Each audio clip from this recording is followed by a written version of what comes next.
एक गांव में द्रोण नाम का ब्राह्मण रहता था। भिक्षा मांग कर उसकी जीविका चलती थी। सर्दी गर्मी रोकने के लिए उसके पास पर्याप्त वस्त्र भी नहीं थे। एक बार किसी यजमान ने ब्राह्मण पर दया करके उसे बैलों की जोड़ी दे दी। ब्राह्मण ने उनका भरण पोषण बड़े यत्न से किया। आसपास से घितेल अनाज मांगकर भी उन बैलों को भरपेट खिलाता रहा। इससे दोनों बैल खूब मोटे ताजे हो गए। उन्हें देखकर एक चोर के मन में लालच आ गया।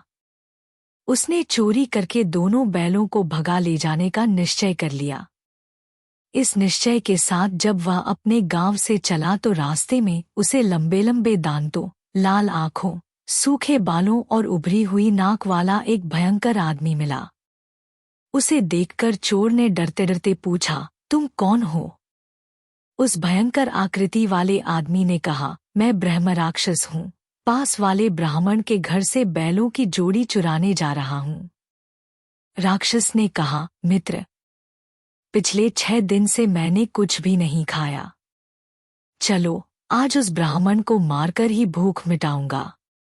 हम दोनों एक ही मार्ग के यात्री हैं। चलो, साथ साथ चलें। शाम को दोनों छिपकर ब्राह्मण के घर में घुस गए। ब्राह्मण के शय्याशायी होने के बाद राक्षस जब उसे खाने के लिए आगे बढ़ने लगा तो चोर ने कहा, मित्र, यह बात न्यायानुकूल नहीं है। पहले मैं बैलों की जोड़ी चुरा लूं, तब तू अपना काम करना। राक्षस ने कहा, कभी बैलों को चुराते हुए खटका हो गया और ब्राह्मण जाग पड़ा तो अनर्थ हो जाएगा, मैं भूखा ही रह जाऊंगा। इसलिए पहले मुझे ब्राह्मण को खा लेने दे, बाद में तुम चोरी कर लेना। चोर ने उत्तर दिया, ब्राह्मण की हत्या करते हुए यदि ब्राह्मण बच गया और जागकर उसने रखवाली शुरू कर दी तो मैं चोरी नहीं कर सकूंगा। इसलिए पहले मुझे अपना काम कर लेने दे।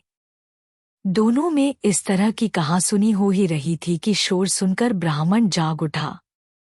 उसे जागा हुआ देख चोर ने ब्राह्मण से कहा, ब्राह्मण, यह राक्षस तेरी जान लेने लगा था, मैंने इसके हाथ से तेरी रक्षा कर दी। राक्षस बोला, ब्राह्मण, यह चोर तेरे बैलों को चुराने आया था, मैंने तुझे बचा लिया। इस बातचीत में ब्राह्मण सावधान हो गया। लाठी उठाकर वह अपनी रक्षा के लिए तैयार हो गया। उसे तैयार देखकर दोनों भाग गए। सीख, शत्रु का शत्रु मित्र।